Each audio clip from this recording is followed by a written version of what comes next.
This is a battle that took place during the 1937 Battle of Shanghai. 400 Chinese soldiers defended a warehouse against thousands of Japanese soldiers, a battle that the Chinese consider their own Thermopylae. Since the Mukden incident of 1931, Japan had expelled the forces of Chinese warlord Zhang Xueliang from Manchuria, controlling the region. Tensions between China and Japan escalated. The Marco Polo Bridge incident in July 1937 near Beijing led to direct conflict between Chinese government forces and the Japanese military. Considered by some historians as the beginning of the Second Sino-Japanese War and even preceding World War II, it predates Germany's invasion of Poland. The Chinese government decided to concentrate superior forces to attack Japanese troops in the Shanghai Japanese settlement. Given the state of war between China and Japan after the Marco Polo Bridge incident, the Chinese government deemed the Japanese troops within the Shanghai Japanese settlement as legitimate targets. The Battle of Shanghai erupted on August 13, 1937. Initially, with numerical superiority and surprise, Chinese forces gained the upper hand. However, the 200 Japanese naval infantry stationed within the Japanese settlement, fortified with strong defenses, eventually withstood the Chinese attacks lacking heavy weapons and armor. The Japanese Air Force defeated the weak Chinese Air Force, gaining air superiority. Japanese naval warships supported ground troops with heavy artillery fire. Japan also heavily reinforced Shanghai, gaining the advantage. Faced with the firepower superiority of Japanese troops, Chinese forces suffered significant losses. When Japanese troops landed in Hangzhou Bay in southern Shanghai, attempting to encircle Chinese forces, the Chinese had no choice but to retreat. The 88th Division of the Chinese Army was ordered to cover the retreat of other units. Finally, the 1st Battalion of the 524th Regiment of the 88th Division was ordered to be the last defenders, holding the SiHang Warehouse. All soldiers of the 1st Battalion understood that they were on a suicide mission, facing thousands of Japanese soldiers alone, without any reinforcements. They were likely to die in battle. The battalion originally had 800 soldiers, trained by German instructors, making them an elite unit within the Chinese army. However, after prolonged fighting, only 423 soldiers remained. Many of these were reinforcements, mainly from Hunan province, lacking training. Yet their morale remained high. Their highest commanding officer was Lieutenant Colonel Zhi Jinyuan. The 1st Battalion consisted of 4 companies, 3 infantry companies, and 1 machine gun company. The infantry primarily carried Chiang Kai-shek rifles, Chinese replicas of the German Mauser standard model rifle. The 1st Battalion was also equipped with 27 ZB-26 light machine guns, the most common light machine gun in the Chinese army at that time, manufactured in Czechoslovakia. These 27 ZB-26 machine guns were distributed among each squad, forming the core of squad firepower. Additionally, the 1st Battalion had 4 Type 24 Maxim machine guns, Chinese replicas of the renowned Maxim machine gun. These 4 Maxim machine guns became the most threatening weapons of the 1st Battalion. Furthermore, the 1st Battalion was equipped with several mortars and had hundreds of rounds of ammunition. The SiHang Warehouse, defended by the 1st Battalion, was a carefully chosen location. It was a warehouse jointly built by 4 Shanghai banks, a 6-story concrete structure with walls capable of withstanding machine guns and light artillery fire. Originally storing a large quantity of food, upon being selected as a fortress by the Chinese army, it was stocked with ample ammunition and provisions, turning it into a formidable stronghold. Positioned beside the Suzhou River, the warehouse was shielded by it, making it difficult for attackers to launch simultaneous assaults from all sides.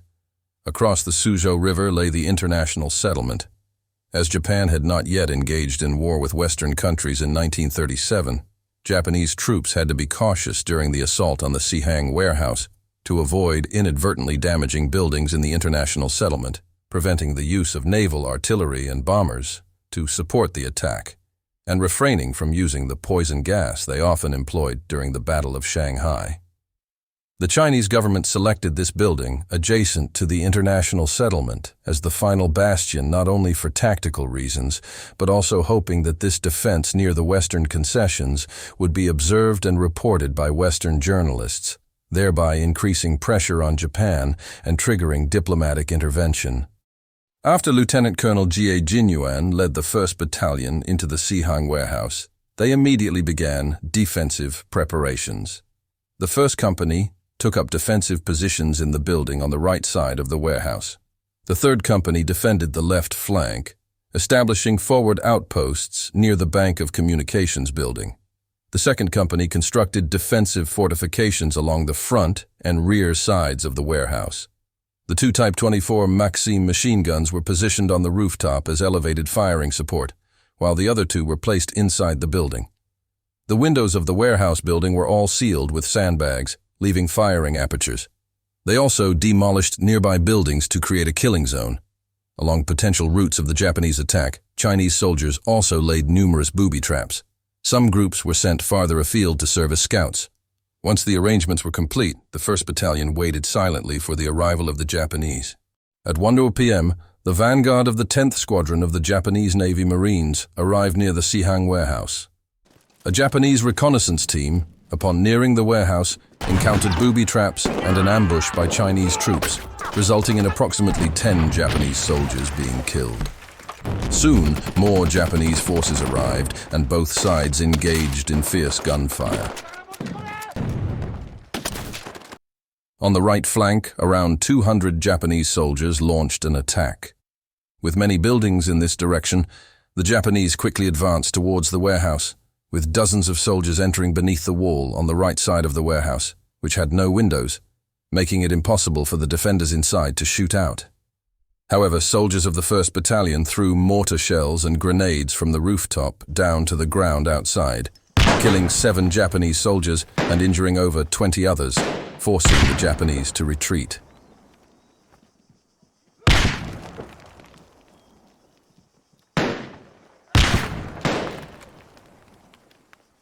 Subsequently, the Japanese set fire to the buildings on the right side to drive out the defending Chinese troops.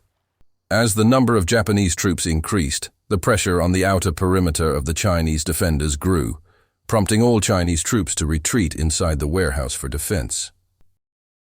News of the battle at the SiHang Warehouse quickly spread throughout Shanghai.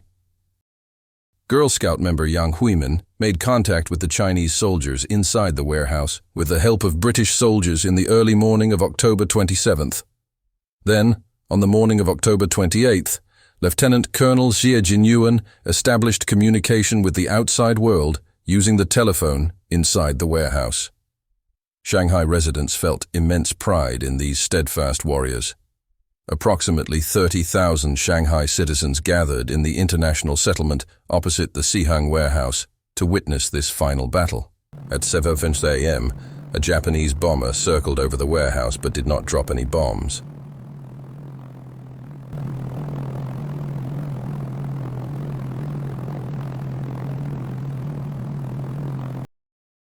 By 3:00 p.m., heavy rain extinguished the fire to the west, and Japanese forces occupied the adjacent Bank of Communications building, using it as a base to launch another assault.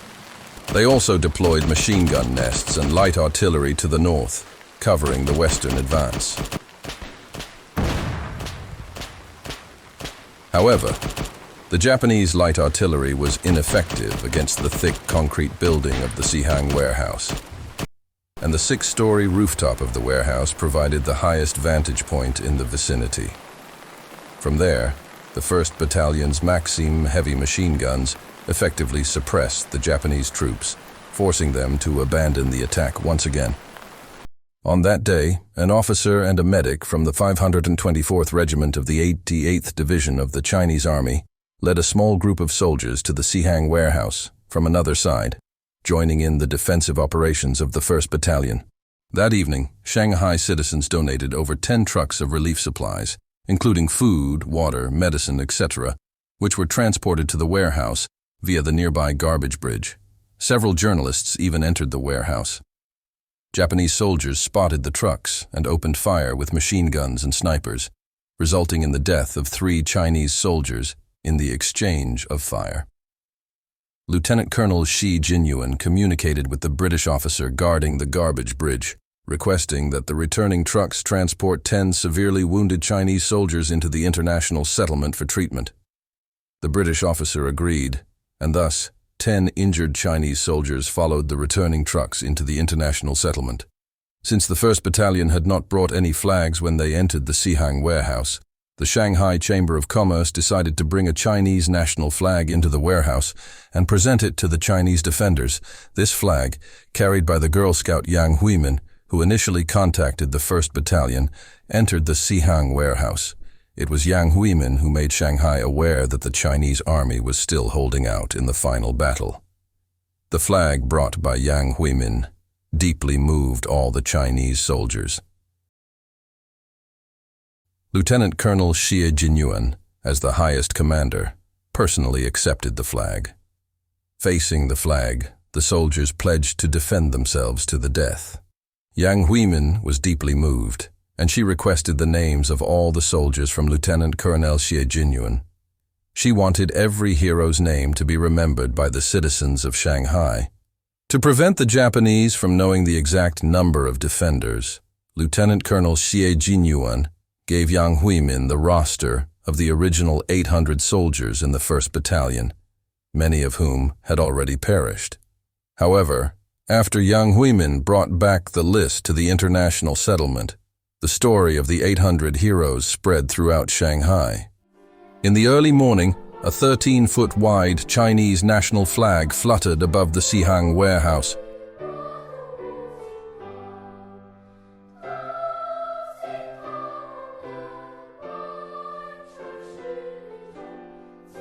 Across the warehouse, tens of thousands of Shanghai citizens went wild, with many shouting, "Long live the Republic of China!" At a moment when almost the entire Shanghai was occupied by the Japanese army, this Chinese national flag undoubtedly provided the greatest encouragement to the Chinese nationals.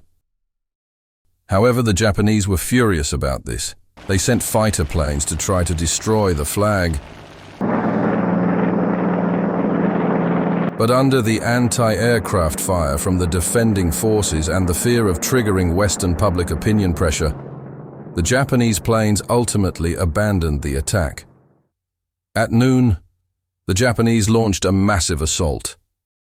Under the cover of mortar fire, infantry cannons, and machine guns, hundreds of Japanese infantry and several Type 94 TK light tanks launched attacks from multiple directions. The powerful firepower of the Japanese forced the defenders to abandon the ground floor and defend from the second floor.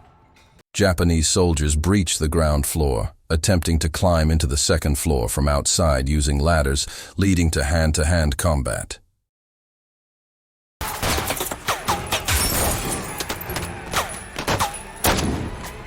Chinese soldiers repelled waves of Japanese attacks with bayonets and grenades. A group of Japanese soldiers on the west side of the building attempted to install explosives to blow open the concrete wall. A Chinese soldier on the upper floor, Private Chen Shusheng, jumped into the group of Japanese soldiers and detonated the grenade on his body, sacrificing himself along with the Japanese soldiers. The battle seesawed back and forth repeatedly. The Japanese consistently struggled to break through the sturdy concrete building, while close combat neutralized the firepower advantage of the Japanese army. Japanese soldiers who managed to enter the building faced attacks from the numerically superior Chinese defenders. After suffering significant losses, the Japanese army eventually retreated. At 7 a.m., the Japanese attempted another assault, this time concentrating multiple artillery pieces to bombard the defenders inside the building. It was reported that, on average, one shell hit the building every second. However, the Japanese infantry artillery failed to effectively damage the building, leading the battle into a stalemate phase. Both sides engaged in sniper and machine gun attacks, but there were no further large-scale offensive actions. The Japanese government began to pressure the authorities of the international settlement to compel the Chinese defenders to surrender. The authorities of the international settlement also desired to end the battle, which was occurring right next to their territory. They initiated negotiations with the Chinese government, since the Chinese government no longer required the 1st Battalion to continue holding out, with most of the Chinese forces having withdrawn from the Shanghai battlefield. And after several days of determined defense at the SiHang Warehouse, demonstrating China's resolve to fight against Japan, the Chinese government agreed to the demands of the international settlement authorities. They ordered the complete withdrawal of the 1st Battalion to the international settlement. With the mediation of the international settlement authorities, General Matsui Iwane, the Japanese military commander, also agreed to a ceasefire, allowing the Chinese defenders to withdraw. Upon receiving the withdrawal order, many defenders inside the warehouse opposed it, wishing to fight to the death. Moreover, the warehouse was well stocked with ammunition, food, and medical supplies, capable of supporting the defenders for an extended period. Especially Colonel Xie Jinyuan planned to continue holding out with several volunteers to cover the retreat of others. However, ultimately, due to their military discipline, they all obeyed the order to withdraw. At midnight, the remaining 376 Chinese soldiers divided into several small groups and crossed the garbage bridge to enter the international settlement. During the retreat, the Japanese violated the agreement and opened fire on the withdrawing Chinese soldiers with machine guns and snipers. Several Chinese soldiers were killed and 10 were wounded, including Major Yang Ruifu, the battalion commander. Upon entering the international settlement, the soldiers of the 1st Battalion were immediately surrounded by British troops, and all weapons were confiscated. Apart from those killed in action and those wounded and admitted to hospitals, there were a total of 355 officers and soldiers of the 1st Battalion. These Chinese military personnel were sent to a prisoner of war camp established by the international settlement government. The Japanese military threatened that if the international settlement government allowed this Chinese military unit to leave the settlement and return to Chinese-controlled territory, they would consider it as support for the Chinese military by the international settlement, thereby provoking Japanese military action. Consequently, all members of the 1st Battalion were detained in the prisoner of war camp within the international settlement. During this period, the people of Shanghai continuously offered their support, both materially and spiritually, to the Chinese soldiers of the 1st Battalion. However, on April 24, 1941, Commander Lieutenant Colonel Xie Jinyuan was assassinated by 4 traitors within the 1st Battalion.